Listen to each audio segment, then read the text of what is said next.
Hi friends, ಎಲ್ಲರಿಗೂ ನಮಸ್ಕಾರ. ಇವತ್ತು ಬಸವ ಜಯಂತಿ. ಬೆಳಗ್ಗೆ 8:30 ಆಗಿದೆ. ಬಿಸಿಲು ನೋಡಿ ಎಷ್ಟಿದೆ ಅಂತ.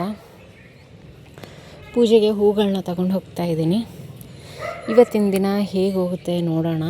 ಇವತ್ತು ಒಂದು ಸಣ್ಣ ವ್ಲಾಗ್ ಮಾಡೋಣ ಅಂತ ಅಂದ್ಕೊಂಡು ಶುರು ಮಾಡ್ತಾ ಇದ್ದೀನಿ. ಈಗ ನೋಡಿ, ಪೋರ್ಚುಲಕ್ಕದಲ್ಲಿ ತುಂಬ ಚೆನ್ನಾಗಿ ಹೂಗಳು ಆಗೋಕ್ಕೆ ಶುರುವಾಗಿದೆ. ಈಗ ನೋಡಿ, ಇಲ್ಲೊಂದಿದೆ.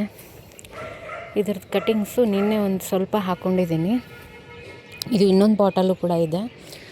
ಹಾಗೆ ಅದರಲ್ಲೂ ಕೂಡ ದೇಸಿ ವೆರೈಟಿ ಇದೆ. ಅದರಲ್ಲಿ ಇನ್ನು ವೈಟ್ ಒಂದಿದೆ, ಅದು ಒಂದು ಆಗಬೇಕು. ಯಾಕಂದರೆ ವೈಟ್ ಎದರಲ್ಲಿದೆ ಅಂತ ಗೊತ್ತಿಲ್ಲ ನನಗೂ ಕೂಡ.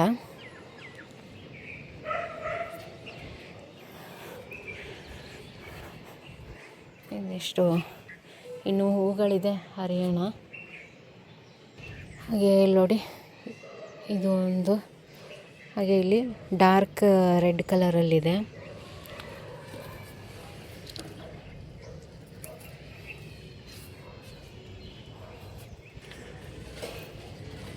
ಇವತ್ತು ನನ್ನ ಮಗಳಿಗೆ ಅಡ್ಮಿಷನ್ ಮಾಡಿಸ್ಬೇಕು. LKGಗೆ ಅಡ್ಮಿಷನ್ ಮಾಡಿಸ್ತಾ ಇದ್ದೀನಿ.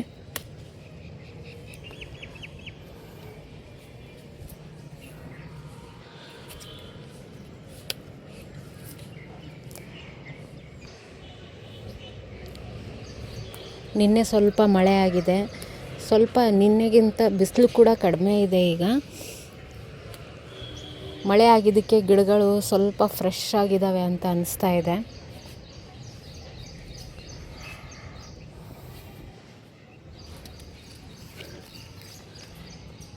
ತುಂಬ ಚೆನ್ನಾಗಿ ಅನ್ನಿಸ್ತಾ ಇದೆ ಸ್ವಲ್ಪ ವಾತಾವರಣ.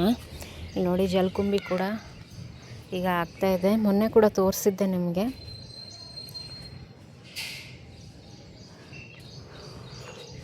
ನೋಡೋಣ, ಇದೆಲ್ಲ ಕೆಲಸ ಮುಗಿಸ್ಕೊಂಡು ನಾನು ಸಾಧ್ಯ ಆದರೆ ವಿಡಿಯೋ ಮಾಡ್ತೀನಿ. ಈಗ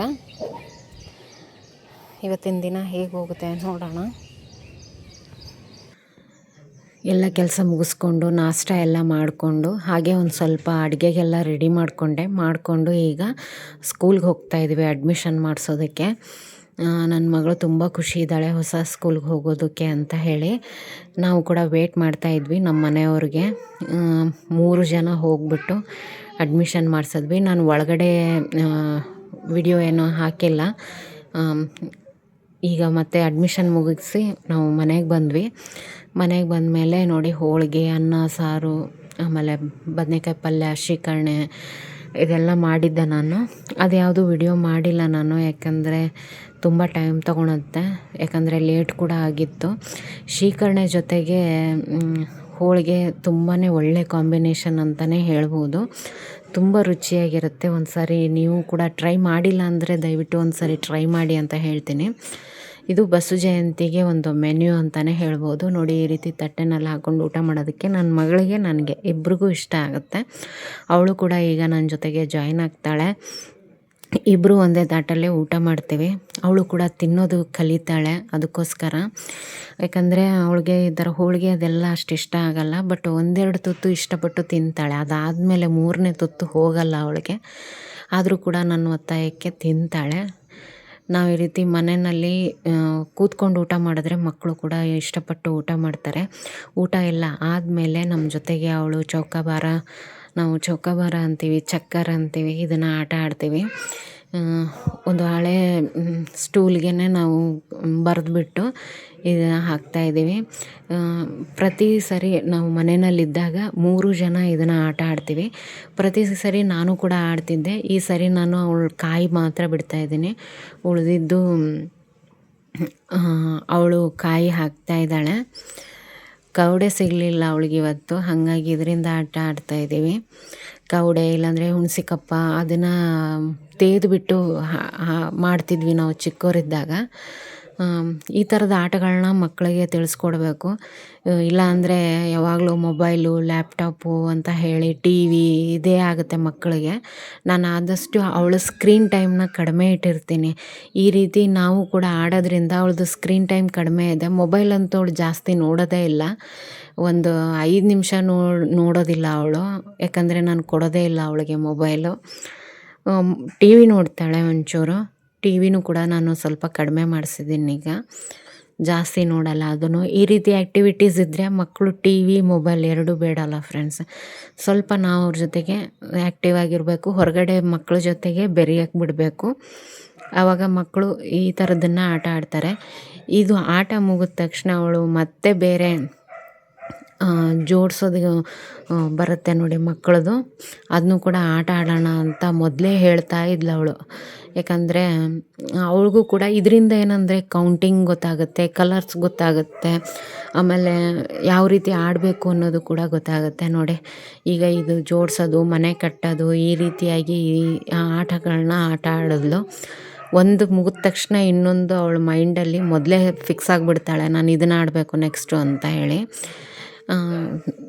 ಅವಳಿಗೂ ಒಂದು ಟೈಮ್ ಪಾಸ್ ಆಗುತ್ತೆ, ನಮಗೂ ಕೂಡ ಒಂದು ಟೈಮ್ ಪಾಸ್ ಆಗುತ್ತೆ. ಅವಳು ಮನೇಲಿಲ್ಲ ಅಂದರೆ ನಮಗೂ ಕೂಡ ಬೇಜಾರು ನೋಡಿ. ಈಗ ಹಾಲಿಡೇ ಇದೆ, ಮಕ್ಕಳಿಗೆ ಈ ರೀತಿ ಆ್ಯಕ್ಟಿವಿಟೀಸ್ ಕೊಟ್ಟು ಅವ್ರನ್ನ ಬ್ಯುಸಿಯಾಗಿಡಿ ಅಂತ ಹೇಳ್ತೀನಿ ನಾನು. ಬರೀ ಟಿ ವಿ ನೋಡೋದ್ರಿಂದ ಸ್ವಲ್ಪ ಬೇಜಾರು ಕೂಡ ಆಗುತ್ತೆ ಅಲ್ಲ, ಕೊನೆಗೆ ಮಕ್ಕಳಿಗೆ ಬೇಜಾರಾಗುತ್ತೆ ಟಿ ವಿ ಕೂಡ. ಒಬ್ರಿಗೊಬ್ರು ಜೊತೆಗಿದ್ದರೆ ಈ ರೀತಿ ಆಡ್ತಾರೆ. ಬರೀ ನಾವು ನಮ್ಮ ಕೆಲಸದಲ್ಲೇ ನಾವು ಬ್ಯುಸಿಯಾಗಿಬಿಟ್ರೆ ಮಕ್ಳಿಗೂ ಕೂಡ ಬೇಜಾರಾಗುತ್ತೆ. ಆಮೇಲೆ ಇದಿಷ್ಟು ಆದಮೇಲೆ ಮತ್ತೆ ಸಂಜೆ ಎಲ್ಲ ಕೆಲಸ ಮುಗಿಸ್ಕೊಂಡು ರೆಡಿಯಾಗಿ ಸಂಜೆ ಅವಳನ್ನ ಹೊರಗಡೆ ಕರ್ಕೊಂಡು ಹೋದ್ವಿ, ಸಣ್ಣ ವಾಕ್ಗೆ ಅಂತ ಹೇಳಿ.